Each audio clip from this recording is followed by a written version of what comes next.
कक्षा 11 के सभी छात्र एवं छात्राएं ध्यान दें। आज आपको इस वीडियो में यानी जो ये मैथ की क्लास होगी इसमें आपको सम्मिश्र संख्याओं से संबंधित सवाल यानी सम्मिश्र संख्या संबंधी जो टॉपिक है उसी से रिलेटेड क्वेश्चन बताए जाएंगे। आज आपको इस वीडियो में अत्यंत महत्वपूर्ण पार्ट बताया जाएगा इन प्रश्नों का, जो कि काफी परीक्षाओं में पूछा जाता है। अब आप ये सोचेंगे कि सर हमको कौन सा बोर्ड एग्जाम देना है, क्योंकि काफी छात्रों के मन में ये बात रहती है कि सर अब ये तो बोर्ड एग्जाम में आना नहीं है।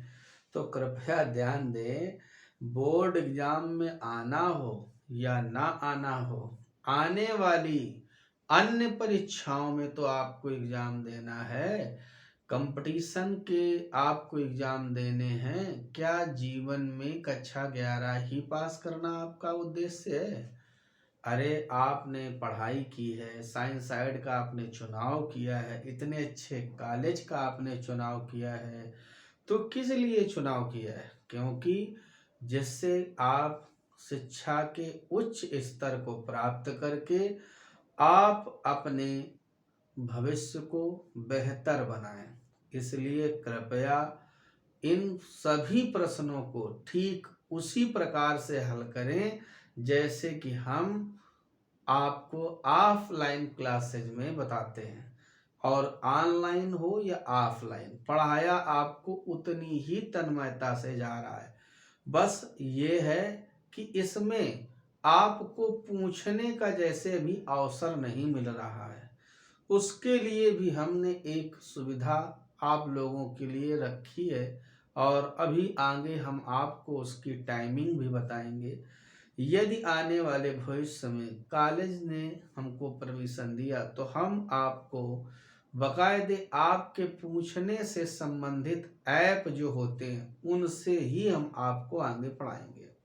तब तक फिलहाल आप लोग इस YouTube चैनल से ही पढ़ाई करें, और इसमें भी हम इतना अपनी तरफ से प्रयास करेंगे कि आपको पूछने की आवश्यकता ही नहीं पड़ेगी। अब आप ध्यान दें, जैसे आपका इसमें जो दूसरा क्वेश्चन है, हमने आपकी जो प्रश्नावली थी 5.2 वो शुरू की थी। पहला क्वेश्चन हो भी गया था। दूसरा क्वेश्चन इस प्रकार से है कि -√3 + i। हमें इसको करना क्या है? प्रश्न का ये कथन है कि इसके मापांक भी ज्ञात करो और इसका कोणांक भी ज्ञात करो। हमने आपको पिछले वीडियो में मापांक और कोणांक ज्ञात करने के संदर्भ में हल करना और सूत्र के बारे में भी बताया था। चलिए खैर कोई बात नहीं, आपको याद होगा। तो फिलहाल हम इसको ध्रुवीय रूप में बदल लेते हैं। ऐसा लिखते हैं, माना यानी ये जो a + ib रूप में है उसको ध्रुवीय रूप में बदल लेंगे, यानी माना √3 + i = r cos θ + i sin θ। ध्यान दें, अब हम इसमें करेंगे क्या? तुम्हें पता है कि r यहाँ पर मापांक होता है और थीटा यहाँ पर कोणांक होता है, तो हमें r भी ज्ञात करना है और थीटा भी ज्ञात करना है। तो इसके लिए इनकी क्या करनी पड़ती है? तुलना करनी पड़ती है। तो ठीक है, हम भी करा देते हैं तुलना। किसकी किससे कराओगे तुलना? वास्तविक मान की तुलना वास्तविक से, काल्पनिक मान की तुलना काल्पनिक से। चलिए तो कराइए। तो r का जब अंदर गुणा कराओगे तो क्या हो जाएगा? r cos θ, लेकिन यहाँ क्या मिलेगा? -√3 इक्वेशन नंबर फर्स्ट। और जब उधर गुणा करोगे तो i का गुणांक क्या मिलेगा? r sin θ, लेकिन इधर क्या मिलेगा? i के साथ में जब कुछ नहीं है तो 1 तो लगा ही है, इसको डाल देंगे समीकरण नंबर 2। अब हमें तो r भी चाहिए और थीटा भी चाहिए, तो हम क्या करेंगे? समीकरण नंबर 1 और 2 को वर्ग करके जोड़ देंगे, तो जैसे ही वर्ग कराओगे तो आर कास थीटा का होल स्क्वायर और आर साइन थीटा का होल स्क्वायर माइनस रूट 3 का होल स्क्वायर प्लस 1 का होल स्क्वायर, तो क्या हो जाएगा R square cos square theta plus R square sine square theta बराबर माइनस माइनस प्लस रूट 3 से 3 और प्लस 1। आर स्क्वायर कॉमन ले लेंगे तो जो बचेगा उसका मान क्या होता है 1 बराबर 4, यानी आर बराबर 4 का वर्गमूल 2। कुछ लोग यहाँ पर परेशान हो जाते हैं कि अब हम आर का मान कहाँ ले जाएं, तो समीकरण नंबर 1 में, तो यानी इसलिए समीकरण नंबर 1 और 2 को देखोगे तो इसलिए कास थीटा बराबर ऋण के रूट 3/2, यानी ये 2 बटे में चला जाएगा। और अगर साइन थीटा बराबर देखेंगे तो 1/2। देखिए पिछले वीडियो में जब हमने इस प्रकार के सवाल लगाए तो कुछ छात्र एवं छात्राओं का बड़ा अलग अलग मानना था, तो कृपया हमारा उन छात्र एवं छात्राओं से ये निवेदन है कि हमें हर जगह ये ध्यान देना होता है कि जो चतुर्थांश हमें मिले तो दोनों को संतुष्ट करता हो। अब देखिए कास थीटा इसमें माइनस में है, इसमें साइन थीटा प्लस में है, कोई बात नहीं। तो देखिए पहला तो सबके लिए प्लस है तो वो तो काम नहीं करेगा, दूसरे में भी यदि हम आ जाएं तो साइन होता है पॉजिटिव और कास होता है नेगेटिव। बस अब हमने तय कर लिया कि ये जो दूसरा चतुर्थांश है वह इन दोनों के मानों को संतुष्ट करेगा, तो अब हम जो भी मान लिखेंगे वो दूसरे चतुर्थांश से रिलेटेड होगा। कौन से चतुर्थांश से? लेकिन चलिए कोई बात नहीं, हम कहते हैं इसमें इसका भाग दे दो, इसको डाल दो नंबर 3 और इसको डाल दो नंबर 4, तो हम कहते हैं 4 में 3 का भाग दे दो। तो जब 4 में 3 से भाग दोगे तो साइन थीटा बटे कास थीटा बराबर क्या होगा 1/2 बटे ऋण का अंडर रूट 3/2, तो ये 2 से 2 कैंसिल, क्या बचा tan theta is equal to -1/√3।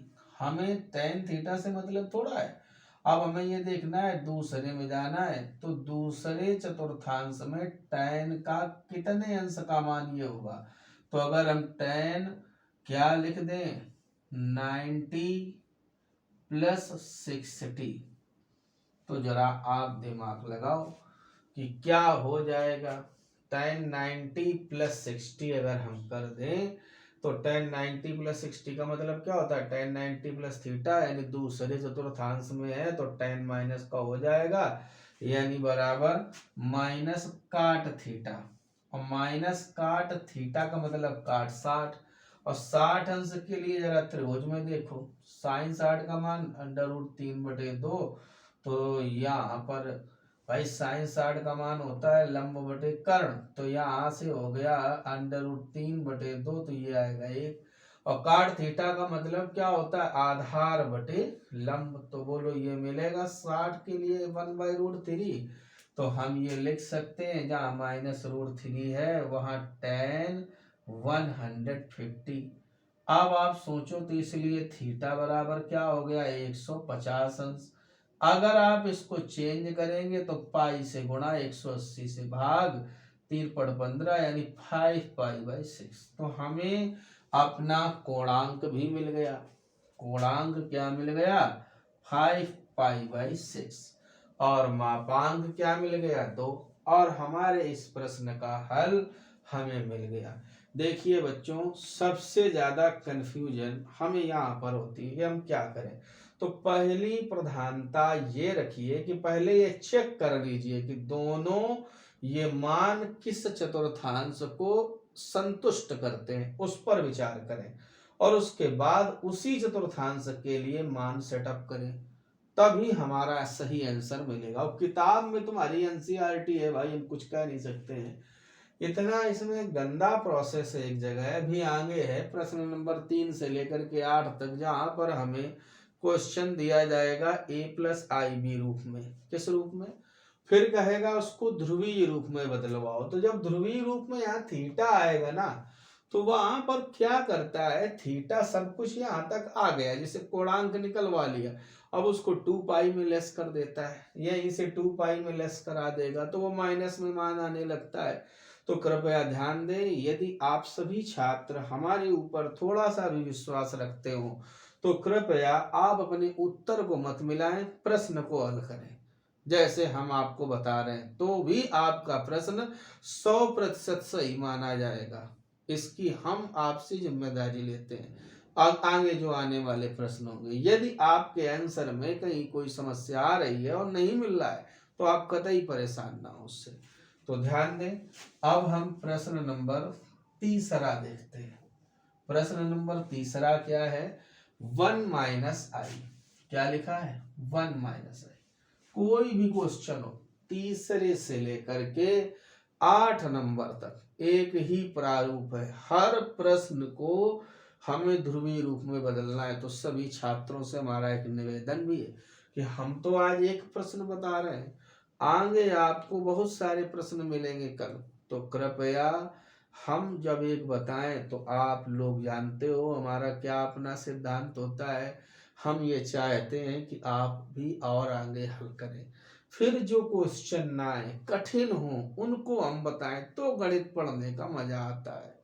ठीक है, तो सभी छात्र ऐसा ही करेंगे और हम आपसे ये अपेक्षाएं रखते हैं। ठीक है, तो देखिए 1 माइनस आई, अब हम इसको ध्रुवीय रूप में बदलेंगे और प्रश्न का भी कहना है ध्रुवीय रूप में बदलाओ।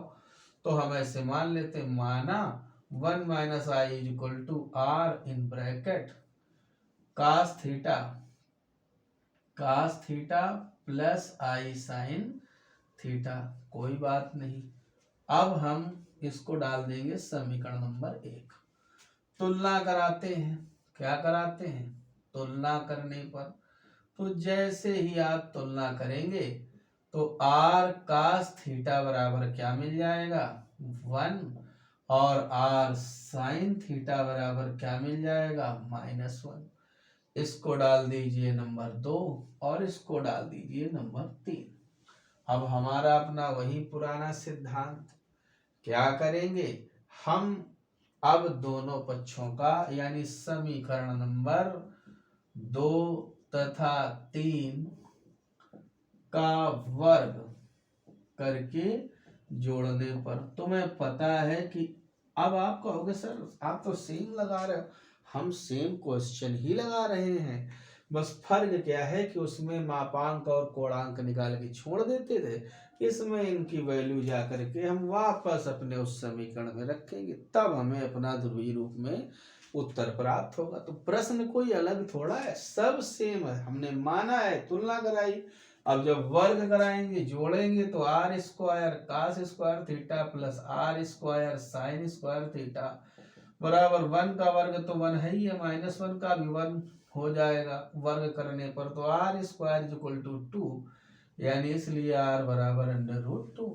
तो ध्यान दीजिए, जब ऐसा कर दिया तो इसलिए यहाँ मान रखेंगे, जब समीकरण 2 और 3 में तो √2 कास थीटा इक्वल टू 1 और √2 साइन थीटा इक्वल टू -1, यानी कास थीटा इक्वल टू 1/√2 और साइन थीटा इक्वल टू -1/√2। कोई दिक्कत नहीं। अब बस परेशानी यही है कि अब हम ऐसा कौन सा चतुर्थांश देखें जहां कास पॉजिटिव हो और साइन निगेटिव हो। देखिए, पहले में तो संभव नहीं है क्योंकि सब प्लस, दूसरे में भी संभव नहीं है क्योंकि साइन प्लस का होता है, तीसरे में भी संभव नहीं है क्योंकि तीसरे में दोनों माइनस के होते हैं, तो कौन बचा, एक ही बचा, वो भी चौथा। तो यानी अब हम ऐसा मान एडजस्ट करेंगे जो चौथे चतुर्थांश का हो। कौन सा चतुर्थांश का हो, यानी 270 अंश से कम ना हो और 360 अंश से ज्यादा ना हो, ऐसे मान को। तो अब हम भाग देते हैं जब इसमें इसका, तो इसलिए tan थीटा बराबर क्या हो जाएगा, -1/√2 अपान 1/√2, तो कुल मिला के -1।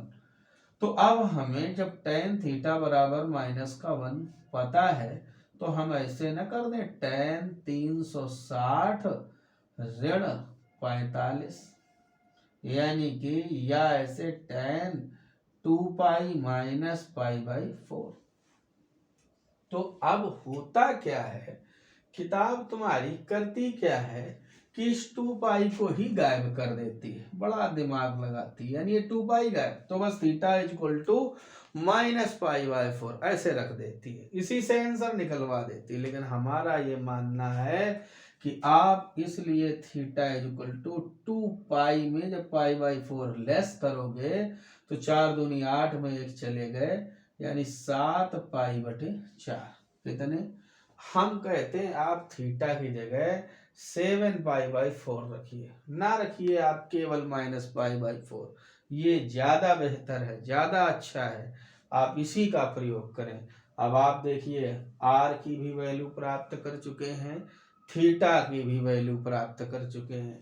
अब ये सारे मान कहाँ रख देंगे, समीकरण नंबर 1 में। तब समीकरण नंबर 1 से यानी 1 - i = r का मान √2 इन ब्रैकेट cos थीटा की जगह 7π/4 प्लस i sin 7π/4। तो ये जो आपका आया निकल के, ये हुआ आपका ध्रुवीय रूप। कौन सा रूप, ध्रुवीय रूप का ये हल है। यानी आपने इसे जो हल किया, यानी 1 - i का हमें पैटर्न दिया था, किस रूप में दिया था, ध्रुवीय रूप में नहीं था, पहले ये था a + ib रूप में। अब हम इसको किस रूप में ले आए हैं, ध्रुवीय रूप में। यही हमें करना था, इसमें कोई नया नहीं किया गया बच्चों। थीटा का मान तो देखो हम लोग निकाल ही रहे थे और r भी निकाल रहे थे, बस फर्क क्या था, इसे वापस रख नहीं रहे थे। तो चलो आज रख भी गया। तो ऐसे हमारे इस प्रश्न का भी हल प्राप्त हो गया। अब हम इसी प्रकार से इस एक्सरसाइज के जितने भी प्रश्न हैं, सभी प्रश्नों को हल करेंगे अच्छे छात्रों की तरीके। कैसे हल करेंगे, गुड स्टूडेंट। तो बताइए, अच्छा आप लोग गुड स्टूडेंट हैं कि बैड स्टूडेंट। तो आपका यही जवाब होगा, मन में तो बहुत खुश हो रहे हो कि हम तो गुड स्टूडेंट्स हैं। तो चलिए आप गुड स्टूडेंट्स बने रहें, हम भी चाहते हैं कि आप गुड स्टूडेंट्स ही रहें। तो इसीलिए आपको क्या करना है, हम बार बार कह रहे हैं कि प्रश्न नंबर 3 से आगे भी आपको अंतिम प्रश्न तक सभी प्रश्नों को हल करना। और देखिए हम कैसे समझेंगे कि आपने हल किया, इसके लिए आप कमेंट करेंगे, आप हमें अपनी सूचना देंगे, उसमें लगा के भेजेंगे व्हाट्सएप में, तब तो हम जानेंगे। अब तो सब डिजिटल पूरा प्लेटफॉर्म है भाई, कुछ भी हमसे छिपा नहीं है, ना आपसे छिपा है। आप अपनी संपूर्ण जानकारी हमें शेयर करें और हम समझेंगे कि नहीं आप लोगों ने हमारी बात को ध्यान से सुना है और हमें भी अच्छा महसूस होगा।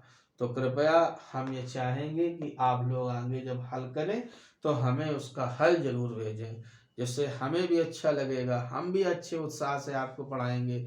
कम से कम ये जो मेहनत हो रही है तो हमें भी तो लगना चाहिए ना, रिस्पांस मिलना चाहिए ना कि हमने पढ़ाया, बच्चों ने पढ़ा, उसका लाभ मिला, जिससे कि हमें भी अच्छा लगेगा। चलिए ठीक है, तो हम आपको अगली क्लास में फिर मिलते हैं, तब तक के लिए नमस्कार।